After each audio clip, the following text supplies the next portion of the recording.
Ô você! Opa! Mais uma livezinha marota, já tem gente entrando. Tô aqui de novo, eu. Você me conhece, né? O meu nome tá ali, ó. Ricardo Riamondio. Sou eu mesmo. E aí, meus queridos. Quem que entrou? Quem? Esse senhor me mandou uma mensagem no zap, senhor Luciano, mas eu não tive tempo de vê-la. Depois eu dou uma olhadinha aqui. Agora não dá para eu ver não. Estamos ao vivo. Olha aí, mais gente entrando. O Ira Peixe, Peixeiro Arte. Fala, meu querido, minha querida. I'm on fire, man. A Paula tá aí. Olha só, muita gente, hein? Eu queria usar um recurso malandrinho aqui, mas acabei de ver que não tem. Eu queria exibir uns slides, uns slides aqui na live do Insta, mas já vi que é só para quem tem iOS, ou melhor, quem tem iPhone. Poxa, se eu apertar isso aqui vai acontecer isso, né? Pup, virou minha câmera, mostrou no estúdio, meus bonequinhos, voltando. O Thiago tá aí. Então, vamos lá, deixa eu só me organizar aqui rapidamente. Rapidamente eu me organizo.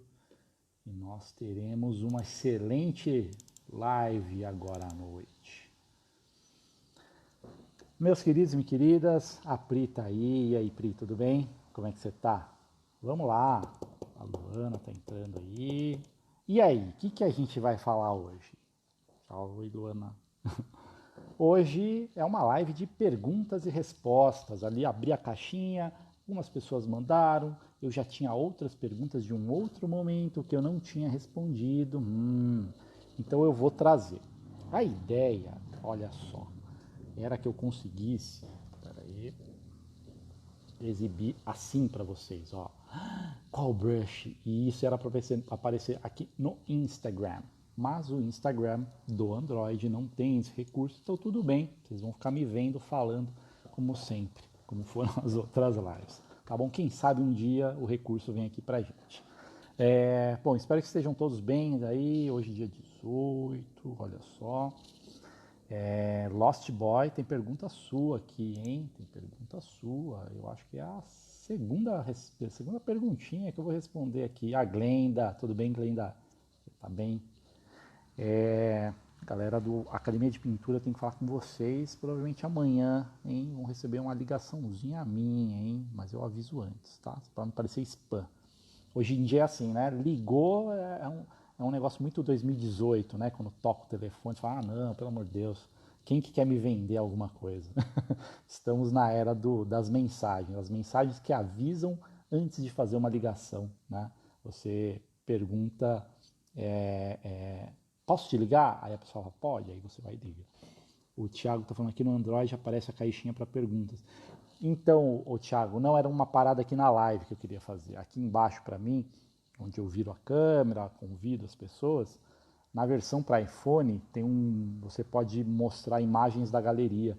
Aí a câmera viria para cá e eu conseguiria passar os slides aqui das perguntas. Mas tudo bem, não temos um Android, não vamos elitizar a parada, então vamos aqui. Eu olho para cá, vejo a pergunta e respondo para vocês. O Bruno tá aí. Esse Bruno, hein? Mandando ver nos desenhos, ó. Ilustrar Pro em breve, matrículas, hein? Você que não entrou na última turma, você mesmo aí, ó. Se liga, hein? A gente vai abrir matrícula logo, logo, neste mês ainda. Agora sim. Mas vamos lá. Então as perguntas. A ilustradora Carol tá aí também. Vamos lá. Perguntinhas de hoje. Vamos lá. Recebi algumas perguntas e eu vou lê-las e eu vou respondendo. Se vocês quiserem aqui no chat fazer outras perguntas, a gente vai nessa, tá? Acho que as perguntas que tem aqui talvez sejam rápidas, talvez não, mas vamos lá. Primeira pergunta aqui do malandro do Gessé Surso. Ele perguntou aqui, qual brush você usa? A pergunta de 9 entre 10 iniciantes da arte digital perguntam qual brush que você usa? E aí a gente tem até uma brincadeira na área de essa pergunta ela acontece mesmo por profissionais, como o Surso me perguntou aqui, né? A gente tem até um amigo em comum aí que, quando a gente estava num workshop do Mike Azevedo, a primeira pergunta que esse nosso amigo fez foi essa: qual brush você usa, Mike? Então vamos lá. Ô Bruno, qual o sentido da vida no universo? Aí a gente vai ficar aqui, ó, horas, né? Divagando. Mas vamos lá. A questão do brush, ela é curiosa, assim. A gente brinca, né? Porque na verdade não necessariamente tem um brush. Na verdade é o jeito de ou desenhar ou pintar no digital. É você entender como aquele pincel X se comporta, como a ferramenta se comporta, para que você vá lá e use-a. É isso, tá? Então, respondendo a pergunta do nosso amigote aqui, é essa questão. Mas é claro que tem brushes muito bons, tá? Tem brushes que eles têm uma mágica ali que você sabendo usá-los, eles têm um potencial muito grande. Eu, por muito tempo, pintei com o brush redondinho do Photoshop, não aquele com bordas suaves, o famoso aerógrafo, airbrush, que eu não gosto. Para algumas coisas funciona, mas o visual dele, que a maioria das pessoas usa, eu não gosto. Mas o redondinho duro mesmo, com transparências. Então dava para você fazer tudo. Porque na verdade é uma pergunta, às vezes tem as perguntas como que se faz cabelo. Tem técnicas que te ajudam? Tem, mas quando a gente fala de pintura, por exemplo, o lance é você entender massas, né? E como que você conduz as pinceladas para criar massas. Então é o jeito que você trabalha o brush, tá? Eu sempre falo isso em aula, eu uso um brushzinho, na maioria das vezes, de um artista chamado Sergei Kolesov. Ele tem o sobrenome dele, o nickname dele de Peleng, e ele tem um brush que é um retângulo, ele tem uma texturinha dentro e ele tem uma pincelada linda. Assim, você pode fazer coisa mais suave, você pode marcar, e o visual dele é muito bom. Por isso que eu falo que tem brush sim, tem brushes muito bons, tá? Na dúvida, vá no básico, que ele já vai funcionar, tá? O que importa é que não seja um brush daqueles pesados, daquele que você passa e ele faz assim, ó. Isso não dá para trabalhar, tá bom? Próxima pergunta. Como melhorar o fluxo de leitura dos desenhos? A pergunta do nosso amigo que está aqui na live, hein? Melhorar o fluxo de leitura de desenho, de pintura, de ilustração, a gente está falando a gente pode falar de fluxo de movimento da linha, né? Aí entra numa questão gestual, você entender essa coisa que torna os desenhos com mais vida, com mais movimento, né? Então, gestual é uma coisa que ajuda muito. E aí, o que ajuda a trabalhar gestual? Fazer desenho de modelo vivo, seja no digital, seja ao vivo, né? Onde você busca a essência daquele movimento e não desenhar tudo blocadinho, tá? E também a gente está falando de composição. Então, quando a gente começa a conhecer recursos de composição, os recursos de composição tendem a dar uma leitura na nossa imagem, no nosso desenho. Tá? Material de composição tem vários. Vocês podem procurar material de composição voltados para fotografia e cinema, que eles ajudam, tá? na parte da gente aqui que faz ilustração. Eu tenho vários livros ali, tentando lembrar de algum. Tem uns que são muito além ali. Eu gosto de coisas mais simples e mais básicas para a gente começar. Deixa eu tentar lembrar alguma coisa de composição. Eu vou lembrar, eu tenho um livro do Senac de fotografia. Andrew Loomis, era isso que eu queria lembrar. Andrew Loomis tem um material, você acha em PDF, bastante coisa na internet. E aí tem algumas coisas de composição. E aí tem umas coisas que se brinca assim, por exemplo, letras, né? Então o S, então você utilizar o S como um elemento de composição na sua cena, o C, então tem uma forma curva. Então tem vários elementinhos dentro desse universo que se possibilita brincar, tá? O próprio nosso amigo aqui, ó, o próprio smartphone, o próprio celular, se você pegar a câmera e fuçar nas configurações, você consegue habilitar aqueles grids, né?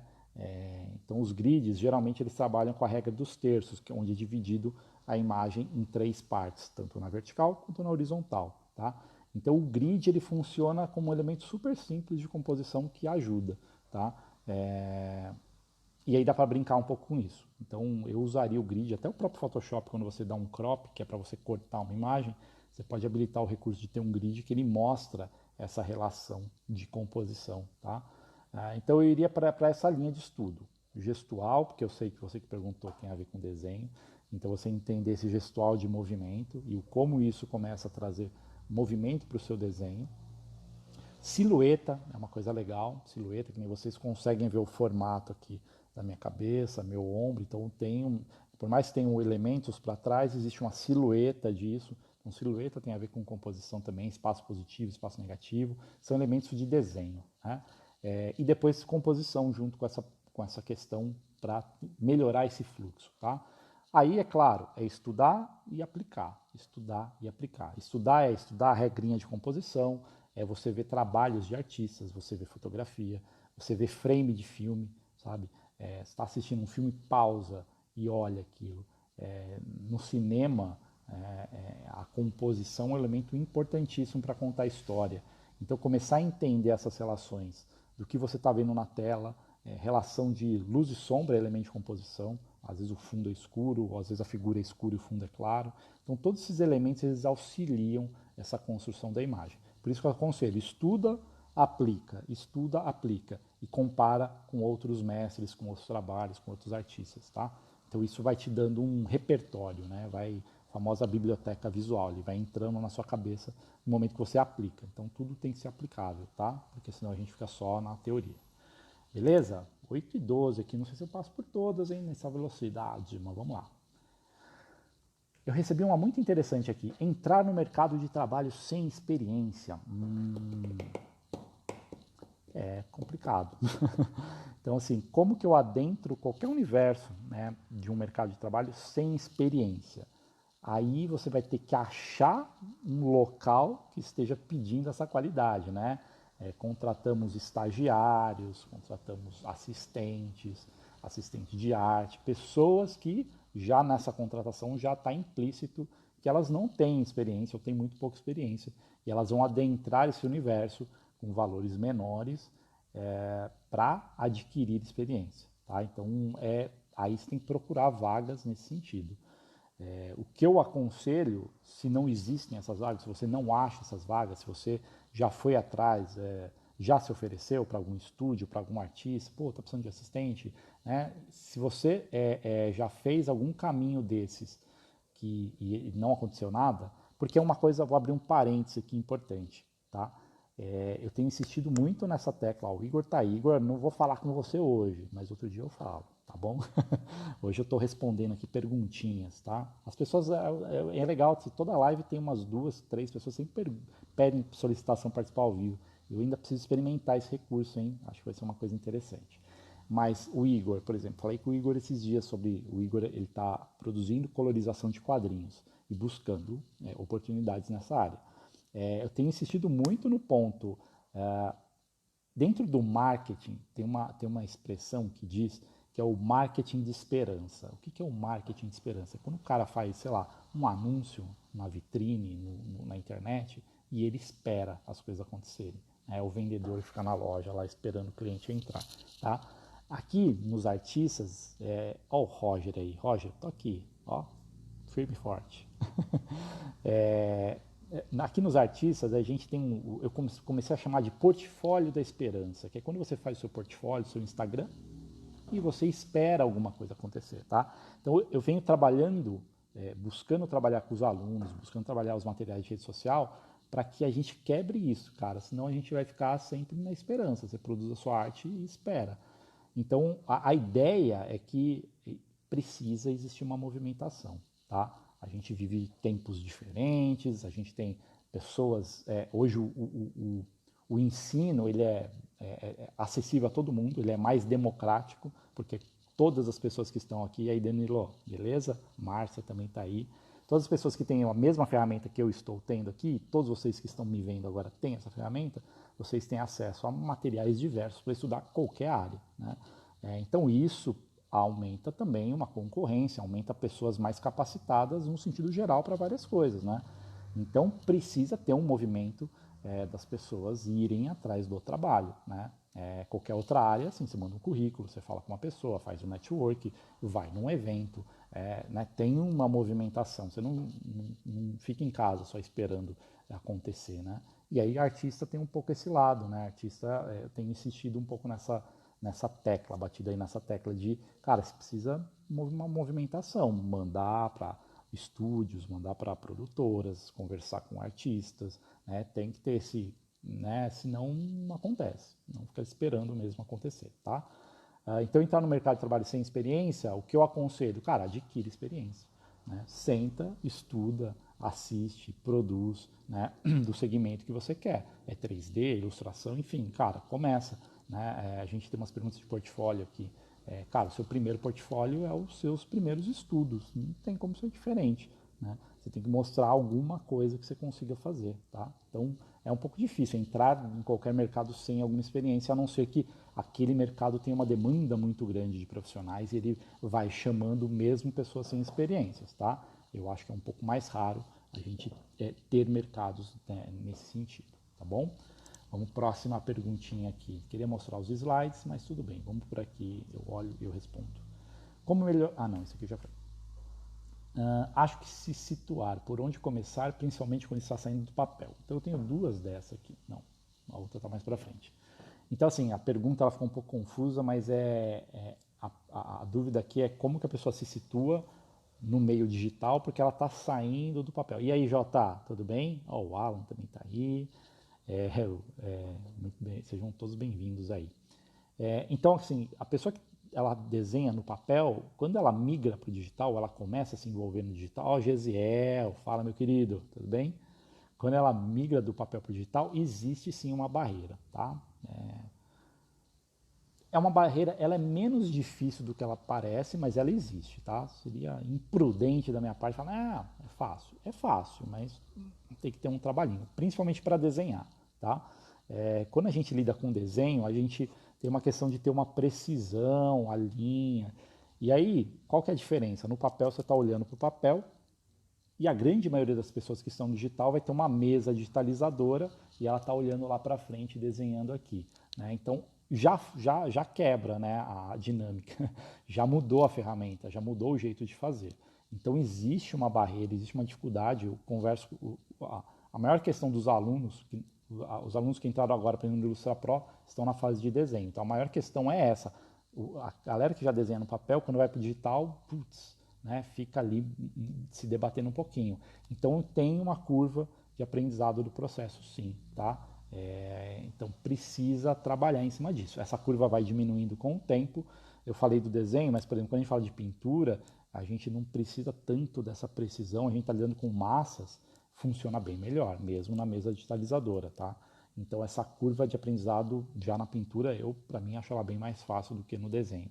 Então, assim, precisa haver uma dedicação e você entender que o papel é o papel, o digital é o digital. Então existem nuances e diferença na mídia, né, no meio de atuação. Que nem, se for um exemplo bem banal, assim, né, tipo, deixa eu ver se funciona isso. Você colocar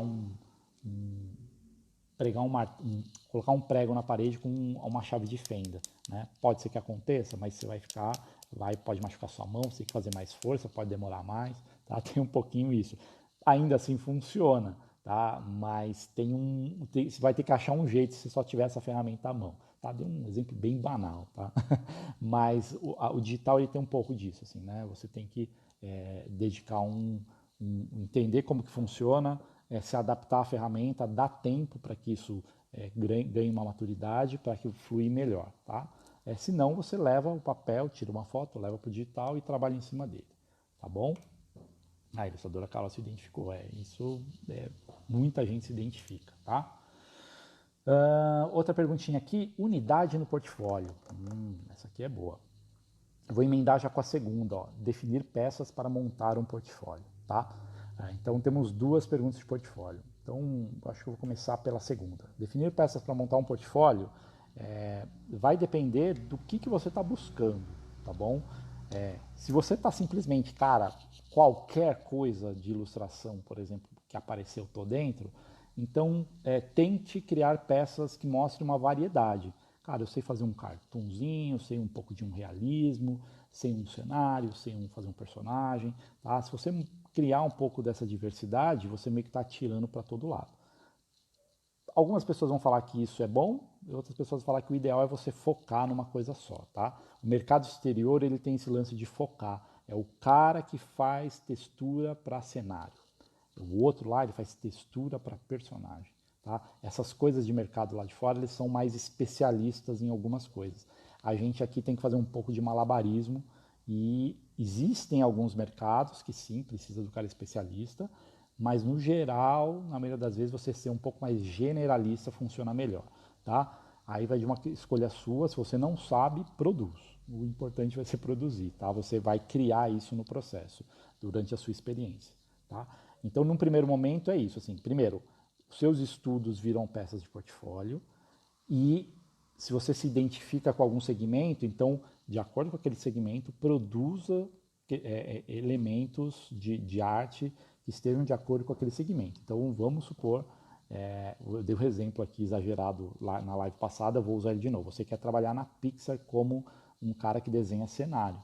Então, você vai começar a produzir cenários, você vai começar a estudar elementos dos filmes da Pixar, você vai começar a fazer essa pesquisa e diante dessa pesquisa você vai começar a produzir elementos daquilo, né? Se você está lá almejando o supra-sumo, mas aí no caminho coisas vão acontecendo, né? E aí também vai de você, talvez você mude, vai do mercado pedir uma outra coisa, você se adaptar, né? Essas questões elas são muitas variáveis para poder falar, é isso aqui, né? Segue esse caminho aqui, tá? Mas para começar o seu portfólio é isso. Seus estudos viram seu portfólio e no processo você começa, você pegou um trabalho, esse trabalho já tira um estudo e entra um trabalho de portfólio, né? Fez mais trabalhos, os trabalhos aparecem no seu portfólio e os seus estudos também, tá? Então é importante, é um primeiro momento ali para escolher um caminho ou escolher um caminho mais generalista e começar a montar isso. E a outra pergunta aqui, ter unidade no portfólio. Então tem um pouco a ver com isso, porque alguns artistas às vezes não encontram ainda, cara, eu faço um pouco de tudo, mas parece que as coisas são diferentes. Então aí a gente está falando até de uma maturidade, tá? Eu sempre aconselho num primeiro momento, na verdade não só num primeiro momento, mas você ter, se dar ao luxo, eu gosto dessa frase, se dê ao luxo de produzir coisas diferentes, porque nos diferentes você vai se encontrando, né? O lado bom de você focar, eu sou um desenhista, eu faço desenhos realistas. Cara, aí você foca, beleza, você vai ter uma evolução. Mas também, cara, às vezes é legal você sai um pouco do realismo, tenta fazer uma outra coisa, né? Porque aí você vai bebendo em outras fontes e acho que, num sentido geral, isso é proveitoso para o artista, né? Pensando em trabalho e mercado, quanto mais você for melhor numa coisa, melhor, tá? Você acaba evoluindo aquilo às vezes até mais rápido. Mas ainda assim eu acho que não precisa ser um ou o outro, você pode ter os dois caminhos, né? Então essa unidade do portfólio ela pode estar vinculada, por exemplo, à sua maturidade. Então você ainda está evoluindo o seu processo artístico e você está buscando e ainda não ficou claro uma coisa, um estilo, um visual. A coisa ainda ela fica mudando, tá? Outra forma de encontrar unidade de portfólio foi o que eu falei antes, você focar em um segmento, você focar em um tipo de produção, isso vai fazer você ter um estudo mais direcionado, por exemplo, cenários. Você fica desenhando cenários, você vai começar a observar mais cenários, fotografia, ilustração, artistas, e aí você vai construindo aquilo um pouco mais direcionado, tá? Então são caminhos. É importante você explorar um pouquinho e ver em qual deles você se identifica, tá? Mas geralmente a unidade de portfólio está vinculado a essa evolução. Então, conforme você vai evoluindo, vai ficando com essa cara mais sua, né? Ou de um estilo X, tá bom? E aí entra uma questão de produção, cara, produza, estuda, produza, porque aí isso vai soltando a sua mão e criando aí essa unidade que você está buscando, tá? Deixa eu... Ô Mendoza, boa noite, cara. Deixa eu responder a Glenda aqui. A adaptação entre a mesa digitalizadora e a Cintiq barras similares é rápida? Eu acho é que assim, depois que você usa muito tempo, fica difícil avaliar, é difícil lembrar no começo como era. Mas assim, um caso curioso com a Cintiq. Eu tenho ela há mais de 10 anos ou mais. Num primeiro momento achei que ia ser, nossa, agora minha vida mudou. Conforme eu fui usando, existe também uma adaptação nela. Eu estava conversando com um aluno que comprou um Galaxy Tab 6 ou 7 da Samsung e ele está sentindo, por mais que ele desenha na tela, e ele já desenha no papel, ele ainda está sentindo essa coisa um pouco estranha de desenhar no digital. Então, mesmo a interface sendo direto, você olhando o que produz, não é o tátil é diferente, tá? A tela é lisa, então tem algumas questões que são diferentes. Mas é claro que a curva de aprendizado ela é menor porque você pelo menos está vendo o que você está desenhando, você está vendo o que você está pintando. Então sim, a curva é mais rápida, sim. Eu teve épocas que eu encostei a me sentir, uma época que eu estava muito com o notebook para cima e para baixo. Se eu chegasse, por exemplo, no meu estúdio para usar Cintiq, aí daqui a pouco eu saía, aí tinha que ir para outro lugar usar a minha Wacom normal. Aí voltava no dia seguinte, meu estúdio, outro lugar, não dava. Então aí eu estava só com a minha Wacom, porque senão eu ficava nesse liga e desliga de ferramenta e era chato, tá? Porque aí quando você está pegando o jeito de uma, você vai para outra.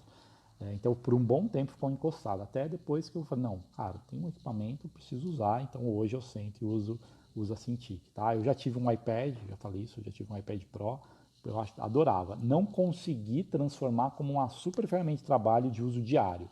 Ela era a minha ferramenta de estudo, então de vez em quando eu produzia algumas coisas nela.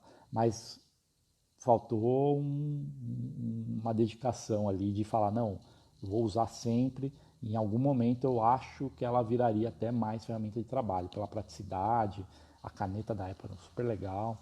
A minha iPad ela tinha uma película que tirava um pouco do brilho e da lisura da tela, né? Então criava ali uma texturinha na hora de desenhar. Eu gostava muito, principalmente para desenhar, gostava bastante, tá? Então a adaptação vai ser melhor, sim. Vamos lá, próxima. Não sei se vai dar para falar tudo não, hein? Vamos lá. Unidade, definir, peças. Tá. Pintura e finalização de desenho. Aí eu te dou duas alternativas agora. Ó.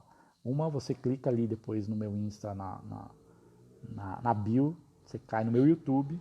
Hoje, amanhã provavelmente a gente vai mudar, vai ter vários linkzinhos, voltar a ter os links. Mas como eu troquei de ferramenta, bagunçou toda a casa. Mas você clica no meu YouTube e você vai ver material de pintura. Finalização de desenho não tem muito, mas de pintura tem, tá? Então já aconselho ali você dar aquela estudadinha. E a outra opção, matrículas em breve, Ilustra Pro, hein? Tem que fazer o meu merchan aqui, tá? Então, pintura e finalização de desenho, a gente vai caminhar para coisa mais passo a passo lá dentro do curso, tá bom? Vamos lá, não sou bom com luz e sombra. Você não é bom agora, porque no momento que você começar a estudar, você vai ficar bom, entendeu? Então, assim, pessoas que vêm do desenho linear, às vezes têm dificuldade de lidar com a massa, tá? Luz e sombra, deixa eu ver se eu acho um ângulo aqui. Não consigo, a luz aqui tá... Não consigo projetar tanta sombra assim. Queria. Ó, o Marco aí. Ei, Marco, de novo, hein? Tamo junto aí. A questão de você trabalhar luz e sombra, às vezes alguns desenhistas têm essa dificuldade, porque o pensamento é um pouquinho diferente, né? Você pensa na massa, você pensa em massa quando você está falando de luz e sombra. Então sai um pouco do linear, mas é uma questão de prática. E aí a gente vai voltar no de sempre, né? Observar, estudar, desenho de observação, pintura de observação, você olhar para elementos de luz e sombra. Aí aconselho, parece óbvio, mas, cara, pega fotografias ou pinturas ou desenhos que tenham essa informação de luz e sombra, deixa tudo preto e branco, ou já procure imagens preto e branco, porque aí você tira aí a ideia da cor que vocês estão vendo aqui, e aí você trabalha somente pensando em luz e sombra, valor tonal, claro e escuro, tá? Então essa coisa de não sou bom com luz e sombra é agora, tá? Porque se você pegar e focar, estudar, praticar todo dia, só que esse assunto, né, você vai melhorar, tá? Consequentemente você vai melhorar, não tem como não melhorar. Tem uma questão de velocidade aí para algumas pessoas, mas estudar a gente melhora, tá? Aí entra uma coisa importante que eu sempre falo, é você definir. Primeiro, duas coisas, né? Definir na sua grade aí momentos de estudo, né? Manhã, tarde, noite, 9 da manhã. Tenho falado muito disso para os alunos. Né? Foca ali. Hoje, por exemplo, eu consegui desenhar de manhã, coisa que eu não estava conseguindo fazer. E agora, todos os dias, a partir de hoje, eu desenho de manhã. Era para eu ter começado 6h30 da manhã. Mas as coisas não saíram perfeitamente. Eu fui fazer às 9, resolvi umas coisas antes. E às 9 eu sentei para desenhar. Então, assim, coloque metas, objetivos, o que você quer, melhorar a luz e sombra? Então, eu preciso fazer estudo de luz e sombra, defino ali um tempo, todo dia, durante X tempo, e produzo, tá? E a outra coisa é legal focar em blocos de estudo, né? Tipo, cara, você quer melhorar sua luz e sombra? Já te dei a fita aqui como é que você vai estudar. Faça isso por um mês. Então, assim, todo dia, durante 30 dias, estude só luz e sombra. Ah, mas eu desenho também. Tudo bem, mas assim, desenha em outros momentos, mas tira aquele momentinho para estudar luz e sombra. Então, ter esses grupos, esses blocos de informação de estudo focados, eles tendem a funcionar melhor do que o que algumas pessoas às vezes fazem. Hoje eu estudo anatomia, amanhã eu estudo luz e sombra, depois eu estudo concept, depois... Então, assim, para algumas até funciona, mas é meio que nem matéria de escola, né? Hoje é biologia, amanhã é matemática, português. Então você não fica muito imersivo, você vai vendo um pouquinho de cada coisa. Num primeiro momento é até bom, mas focar blocos de estudo de algum assunto tende a ser mais proveitoso, tá bom? A Rúbia tá aí, Márcio também tá aí. Vamos lá, mais perguntinhas para responder. Desenhando olhando para a tela e rabiscando na mesa não é igual no papel. Falei já disso, né? Já respondi antes de ter visto essa. Não é a mesma coisa e tem uma curva de aprendizado aí, tem uma curva técnica, tem uma curva física do material, né? Que nem se eu pegasse o mouse para desenhar, vai ser diferente, né? Então precisa entender que não é a mesma coisa, eu acho que já é um caminho, pode parecer um problema, mas já é um caminho para você pensar que você vai pensar um pouco diferente, tá? O jeito de fazer. Não querer fazer igual, porque não, as ferramentas são diferentes. O papel é de um jeito, o digital é de outro. Então, se você for procurar tudo que o papel te oferece, você não vai encontrar. Então, existe essa adaptação e você entender que são coisas diferentes, que até você consegue simular o visual, por exemplo, simular um visual de lápis no digital, fica mais leve, tá? Não fica aquela briga, tá bom? E aí vai lidando com os dois até a hora que você consegue produzir de uma forma mais eficiente no digital e o seu trabalho flui melhor, tá? Falando de desenho. Vamos lá, 8h30 ainda. Tô correndo aqui, não precisa correr não, hein? Vamos lá, o que vocês querem saber? Comentem alguma coisa aí, o que vocês estão achando? Fico aqui só pá, pá, pá. E eu não interajo com vocês, eu tenho que interagir mais. Estou aprendendo a usar as redes sociais, não sou tão novo. Digam algo aqui, poxa, comenta aí, pergunta, tá bom? Eu vou tomar uma água enquanto isso.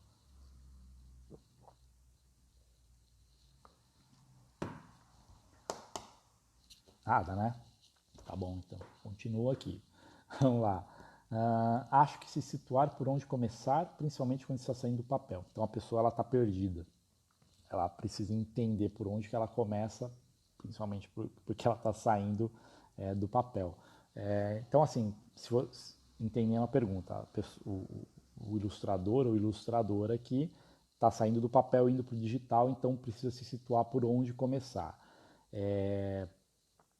Esse por onde começar primeiro, você começar a conhecer a ferramenta, né?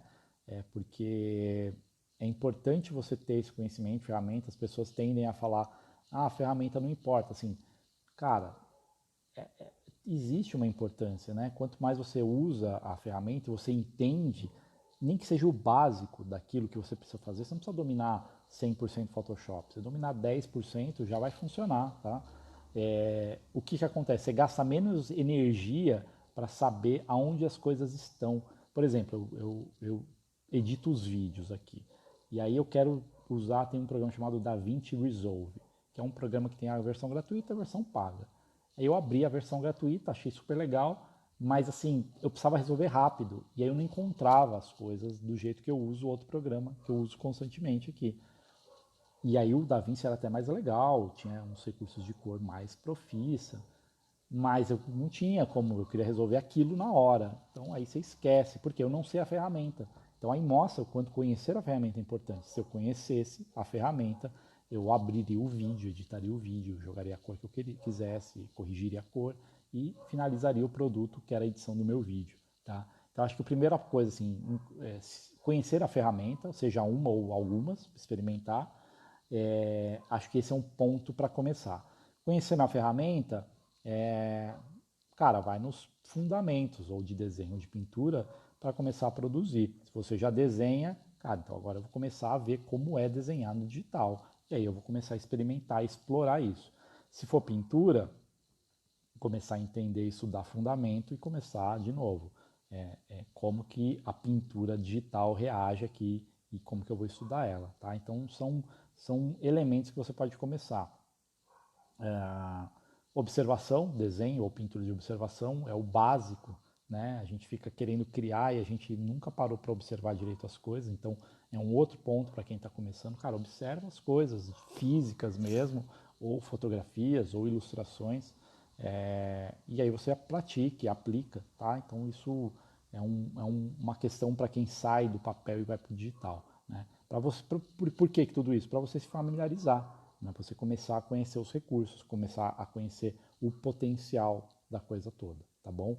E aí sempre intercala estudos de observar, assistir um vídeo, assistir uma aula, assistir alguém dando uma dica e produção, tá? Levar aquilo para a prática, tá? Então uma coisa que eu tenho insistido muito, não adianta ficar só no conceitual, ver vídeo, ver vídeo, ver vídeo, ver vídeo, sabe tudo, mas na hora que vai fazer não consegue. Então vê uma informação, traga ela e aplique e pratique, tá? Ó, deixa eu, antes de continuar aqui, o Marco foi malandro e perguntou aqui, ó, o que você mais gosta de pintar? Qual tema? Cara, eu tô num momento já não é de hoje, tá? De rever, né? Me olhar. Então eu sempre tive a coisa, assim como acontece com você, do mercado de trabalho, de a gente vai lá e cumpre o que é necessário. E aí eu tenho buscado trazer para minhas coisas, meus estudos, temáticas um pouco mais profundas. Hoje eu fiz aqui, depois que terminar a live, não vai sair agora, terminando a live, depois vocês, quem não viu, vê os stories aí, que hoje eu recebi o box do pessoal do Conhecimentos da Humanidade, que eu fiz uma carta de tarô, fiz a morte. E eu fiz a caixinha, não a caixa de madeira, a caixinha de papel design, a pintura do farol, que é o símbolo deles, e eu fiz um pôster gigante da árvore da vida, né? Então isso é uma temática que me anima a fazer, tá? Aqui atrás de mim tem uma imagem meio antiguinha, já que é o guardião, é o meu guardião.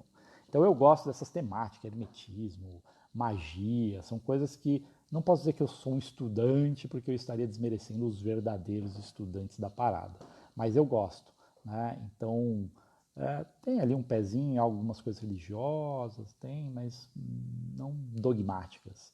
Então eu gosto, essas temáticas elas me animam, porque começa a ter um olhar para mim, tá?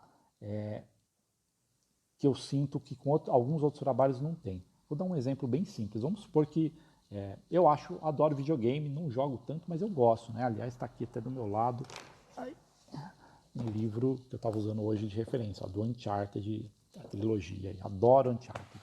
E eu vi que a Naughty Dog está começando um projeto novo, está contratando galera. Espero de coração que seja um próximo Uncharted, mas não sei. Mas eu gosto. Então eu gosto, por exemplo, pego uma arte do Uncharted, eu gosto pra caramba.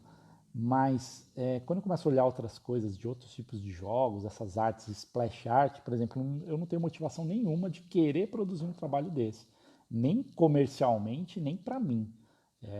Então aí eu já começo a encontrar, acho que o Reamonde lá do passado, que olhava os quadrinhos e queria fazer quadrinhos, talvez se ele tivesse hoje a mesma, mesma idade, mesma essência, ele ia querer fazer as splash art, mas hoje para mim não funciona, tá? Se eu tento até querer fazer alguma coisa assim, fica feio, não rola. Então aí o que eu estou buscando são coisas que funcionem para mim, né? E aí essas temáticas elas conversam mais. Por quê? Porque, putz, tem umas sacadinhas ali que me fazem pensar A ilustradora Carol falou aqui, ó, inclusive o tarô ficou incrível, ficou bem legal, né? Carol, gostei muito também, o resultado de todos os artistas ali envolvidos. Então isso é uma coisa que dá uma motivação. A minha maior questão é conduzir tudo, tudo que acontece na minha vida. Dar aula, fazer os projetos, trabalhar para a produtora, cuidar dos conteúdos aqui. Então, aí, infelizmente, acaba ficando em quinto plano. Assim. Então, eu estou sempre numa busca do agora vai, mas agora está indo aos poucos. Tá? O próprio projeto do tarô, ele abriu uma porta para isso sensacional, porque eu já tinha tido uma ideia de fazer um tarô, eu já tinha conversado com um cara de São Paulo, que é o Deudébio, que é um cara, ele tinha um site chamado Teoria da Conspiração, e ele viu essa imagem na época, adorou, falou, cara, produz. Só que aí, putz, tarô são 78 cartas, eu falei, cara, não vou dar conta. E aí, pelo tempo que foi, até teria dado conta, porque já passou vários anos. E aí o pessoal ter chamado para fazer essa carta, participar do projeto, foi um negocinho de falar, ai malandro, tá vendo? Você fica pedindo para o universo trouxe até a sua porta, já que você não faz. Então aí você tem que, eu gosto disso, eu gosto desse pensamento olha só, né? Eu tenho uma visão de que às vezes algumas coisas na vida, se você não toma atitude, a vida vem e esfrega na sua cara, tá? Seja pro lado bom ou pro lado ruim, tá? Então eu acho que o tarô aí, essa parada, ela veio mesmo para falar, cara, aqui tem uns lugarzinhos aqui que você se encaixa, né? Então a minha vontade pessoal, teve uma pergunta aqui que eu ia deixar para o final, que era a sua história, eu já estou falando uma parte dela, tá? Então olhar para isso aqui, ter essa ótica desse tipo de trabalho que ele me faz pensar, eu gosto muito mais do que uma coisa visual, uma splash art lá de um jogo. Acho lindo algumas eu não gosto, mas vejo os concepts do Uncharted, nossa, eu piro. Né? Vendo as artes do jogo em 3D, quando você entra num cenário gigantesco, cara, eu piro com isso. E há uma temática, por que eu gosto do Uncharted, por exemplo?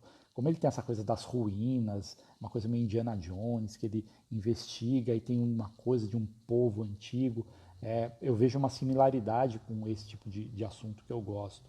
Né? Os caras devem fazer uma pesquisa gigantesca. Ah, Renatix, tá aí, hein? A querida. Os caras fazem umas pesquisas absurdas, né? E eles trazem essas coisas de deuses, né? Então o God of War, por exemplo, que brinca com os deuses, né? Desde o primeiro era deuses do Olimpo, lá, Zeus e a galera toda, depois migrou para os deuses nórdicos, né? Então essas coisas eu gosto. Então eu gostaria, espero trazer isso mais para perto dos meus trabalhos, né? Então isso já dando um overview em parte da minha história. Mas gente, o Luiz tá aí, meu querido Luiz Zimmermann. O Igor perguntou aqui, Felipe, pessoal, sejam todos bem-vindos aí, não estou conseguindo acompanhar a entrada da galera aqui. Já pensou em produzir algo tipo tema magia e espada, tipo Conan e Red Sonja? Não sei, hein? O Luciano curte umas paradas assim, o Luciano Comorizono, se ainda estiver online aqui. Cara, eu já fiz até umas capas de Conan, né, que eu sempre mostro no meu portfólio lá muitos anos atrás. Eu gosto, cara, mas não sei se é tipo uma parada meio Conan assim, se eu produziria. Eu acho que seria legal fazer uma ilustra, eu acho que seria massa. Eu gosto, pelo menos, do Frank Frazetta, que tem essa linha. Eu adoro o trabalho do Frazetta. Então, acho que até por uma inspiração por ele eu faria, mas não seria uma coisa tipo um projeto, uma coisa meio espada, magia. Mas tem a ver também, magia e as coisas que a gente está falando, eu gosto, tá? As cartas de Magic. Eu sempre falo do Peter Moore-Becker, que é um ilustrador que eu adoro. Então, eu gosto muito. E, aliás, o Peter Moore-Becker tem um trabalho dele que ele se baseou na árvore da vida da Cabala. Então ele criou as entidades das esferas ali, chamou um projeto que chama Angelarium. É sensacional, é o tipo de coisa que eu gostaria de ter feito, sabe? Então eu gosto muito aí. E aí entra numa coisa, qual é o Instagram do Luciano? Uma boa pergunta, hein? A gente já querendo saber do Luciano Comorizono, hein? Eu abro aqui rapidamente no meu Insta e acho o Luciano. Tô aqui, hein? Comorizono. É Luciano underline Comorizono com K, tá bom? Procurem aí, Luciano Comorizono. O Luciano tem um trabalho, se bem que no Insta dele tem pouca coisa, vai ter no ArtStation, tá? Tem o link lá no Insta pro ArtStation, tá? Depois vocês verificam que o trabalho do Luciano é sensacional, tá bom? É isso, olha, falei um pouco da minha história e eu perdi aqui as perguntas, voltei. É isso, acho que não vai dar pra passar todas? Talvez. Então, aí entra uma coisa importante, a gente está falando de portfólio, então assim, você também reconhecer as coisas que você gosta é legal, porque isso é o start para o seu portfólio muitas vezes, tá? E aí entra um processo de autoconhecimento também, ó, ligando as duas pontas, né? Eu vejo que a arte ela tem esse papel. A gente olha muito pro visual, o filminho legal, nossa, puxa, que legal, o quadrinho, o game, mas quem produz a arte, quem estuda a arte, você tem algo a mais ali, né? Algo a mais, tem uma coisinha mais interessante ali, tá? Para você poder, cara, para criar as coisas, para observar, você tem separa um momento da sua vida para observar, né? Coisas que a maioria das pessoas elas não fazem muito isso. Não é que a artista é melhor que ninguém, mas o artista tem esse, não é sempre, não são todos, mas tem essa coisa, cara, simples parar para olhar, observar e desenhar, essa desaceleração te liga com algumas outras coisas também, tá? Por isso que eu acho que a arte é importante. Só que ultimamente aqui, ó, o negócio é dinheiro na mesa. Eu tô brincando, mas eu tenho falado muito desse outro lado, tá? Senão a gente fica devagandinho de arte e a carteira fica vazia, tá? E a gente fica reclamando de que o artista não ganha. Então, estamos buscando formas para mudar isso, tá? Ok, aeronave, grande Ricardo, feliz ano novo. Esse ano quero aprender bastante com você. Bora, meu querido. Tá bom, manda, dá uma olhada assim, manda um direct, tá bom, aeronave? Senão eu esqueço, eu sou do tiozinho que esquece as coisas, tá? Então tem que estar lá, manda um direct que aí eu não esqueço. Beleza? Vamos lá, vamos voltar aqui, vai que dá, acho que tem umas 5 aqui, ó. Mais uma perguntinha enviada nos perguntas e respostas. Qual a diferença de matte painting e photobashing? Ó, essa foi na técnica, tá? Então, matte painting, ou matte painting, é uma imagem que ela é utilizada de fundo, tá? Vamos supor que eu estivesse num filme live action e o diretor fala, cara, o cenário aqui tá horrível, não queremos colocar uma paisagem tipo o Senhor dos Anéis. Então o artista vai lá, vai pintar uma ilustração, poderíamos chamar de ilustração, ou ele vai pintar, ou ele vai manipular imagens, ou ele vai usar 3D para ficar com uma cara hiper realista e aquilo vai virar uma imagem, e aí o pessoal vai recortar o bonitão aqui, o tiozão, e vai colocar a imagem de fundo, tá? Então isso é um matte painting, tá? A palavra matte, ela é opaca, ou opaco, então uma pintura opaca. Por que é uma pintura opaca? A gente vai lá na história do matte painting, onde a Renata tá aí, e aí, tudo bem? Ó, o Dênio, quanto tempo, meu querido? Olha só, o Dênio era lá das antigas, hein, Dênio? Já trabalhamos junto, hein? Vamos lá. O matte paint antigo, e é legal vocês procurarem a história do matte painting, tem uns 3 vídeos, putz, isso aí é legal até botar no meu YouTube.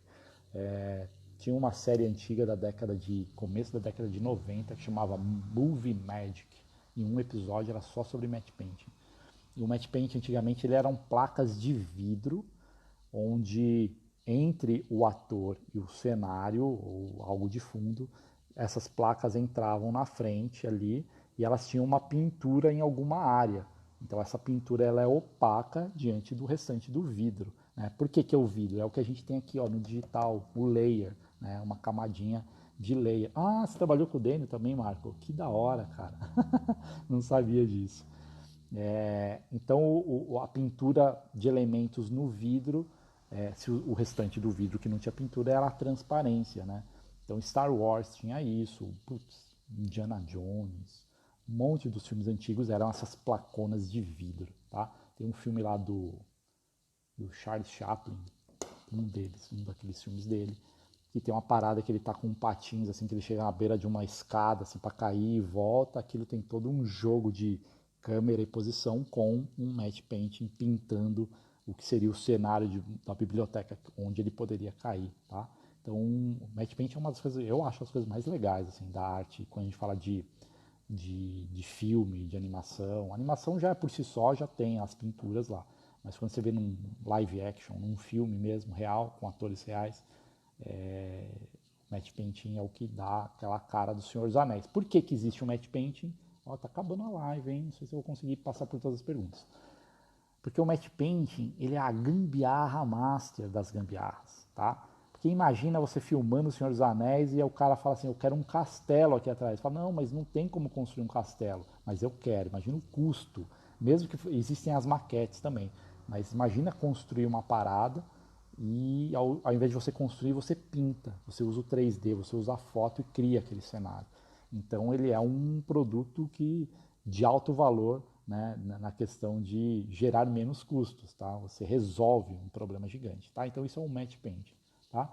Photobashing é uma técnica, matte painting também é uma técnica, né, de pintura. O photobashing é uma técnica onde você usa recortes de fotografia para criar uma cena, criar uma ilustração, criar um concept, tá? Então ele é uma técnica, assim, ele é muito similar ao matte painting, tá? É que você agiliza o processo. Então eu vou fazer um cenário meio pós-apocalíptico, onde eu vou pegar uma coisa bem clichê, o metrô de Nova York cheio de plantas, porque se passaram muitos anos da nossa sociedade, desmoronou tudo e a natureza tomou conta. Então é muito mais fácil ter uma foto, um 3D da área do metrô, lá na perspectiva que você quer, e você taca a foto e pintura por cima e cria aquele visual realista. Tá? Porque pintar do zero, aí nesse sentido é contraprodutivo. Você dificilmente vai ter o visual real, que é o que busca esse tipo de técnica, o visual realista, e você vai demorar mais. Então aí é fotinho recortada, textura aplicada, 3D, e você monta aquilo para ficar com um visual que o cara bate e fala, puta, parece de verdade, é isso aqui que eu quero, ou não, precisamos de outra cena, tá? Então são técnicas. No final é tudo para que serve o produto X, né? O meu gato quer pular no computador aqui. O Orion, vocês conheceram o Orion nos stories aí, hein? Então é tudo de acordo com o produto, né? Então, mas se eu pintar uma ilustração de um cenário, ela é um matte painting? Se ela é uma ilustração para uma revista, não. Se ela for usada num fundo de um filme, ela vira um matte painting, tá? É o produto, para onde que vai cada produto, tá bom? Vamos ver se vai dar aqui 7 minutos. Qual é a minha história? Contei parte dela aqui, tá? Contei a parte dela, tem várias. Posso trazer todas as lives um pedacinho da minha história. Tem 40 e tantos anos de história para contar, tá bom? Fazer uma boa line art no digital. Entra um pouco o que eu falei de você se adaptar com a ferramenta digital, tá bom? Aí, o pensamento que eu vejo que é o mais produtivo é você não querer resolver o seu desenho de primeira, achando que o desenho vai ficar bom.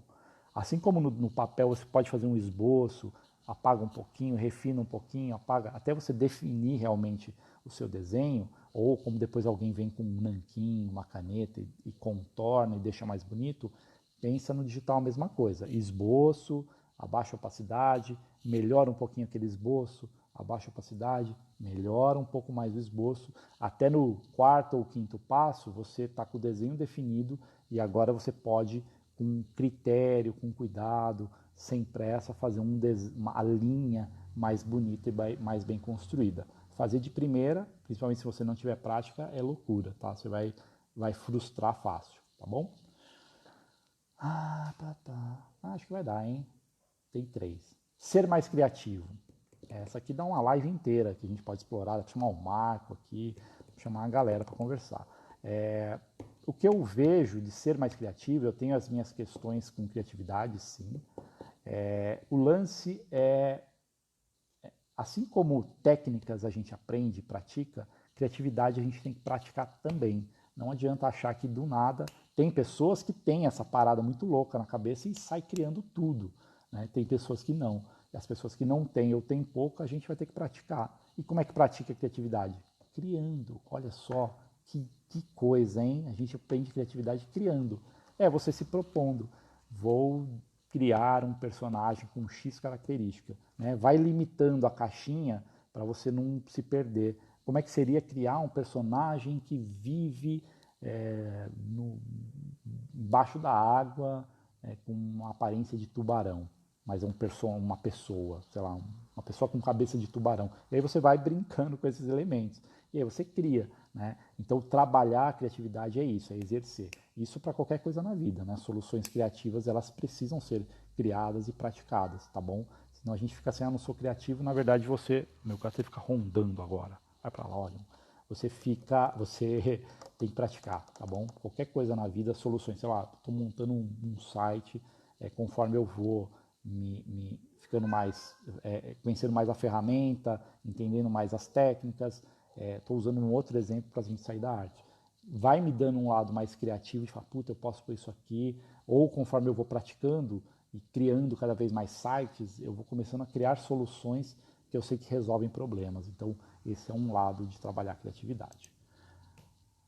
Agilidade, só se obtém na prática ou tem treino para isso? Agilidade é prática. Conforme, tem coisas no Photoshop que eu não penso. Por que é difícil eu sair do Photoshop para uma outra ferramenta? Porque o tempo, a prática me trouxe esse conhecimento que eu quase não penso. Eu vou lá, aperto o atalho, eu já sei como ele reage, tá? Então, essa agilidade, ela vem com prática, tá? O que a gente tem que mensurar é que, em alguns momentos, ser mais ágil é melhor, em outros momentos, ter mais qualidade é melhor, tá? Dá para ter os dois, dá um pouco, mas às vezes você opta entre um e outro. Tem trabalhos que você precisa ser mais ágil e eles não exigem tanto, e tem trabalhos que é melhor você diminuir a sua pressa e olhar com mais atenção para ele, tá? Eu, por anos, fiz a pintura de storyboards, que era um trabalho que exigia de 0 a 10 uma qualidade 3, e só que de 0 a 10 na agilidade exigia 10, então eu tinha que alta produção ali. Isso me ajudou a ter um conhecimento da ferramenta muito bom, tá? Porque eu fui criando soluções para que aquilo fosse cada vez mais rápido de ser executado pelo volume que tinha para se fazer. Então isso me proporcionou bons anos de trabalho no storyboard. Porém, se você não pratica a qualidade em outros trabalhos, você pende um pouquinho essa balança. Você é um cara rápido, mas resolve problemas, isso é muito bom, mas se precisar de um pouco mais de qualidade, você vai acabar demorando um pouquinho mais. Tá? Então, o equilíbrio, né? Na vida, a gente busca. E acho que eu cheguei na última. Medo de não conseguir desenhar e criar. É isso, né? Tem que praticar, não tem jeito. Pratica olhando, pratica copiando, que todo mundo tem não pode copiar, pode, copia. Né? Você não vai copiar e falar que foi você que fez, né? Isso não pode. Mas assim, copia, estuda, olha o artista, olha o trabalho lá dos caras do Uncharted, olha o trabalho do Luciano que está aberto aqui, copia, estuda, né? Você vai começar a habilitar cada vez mais o seu lado criativo, tá?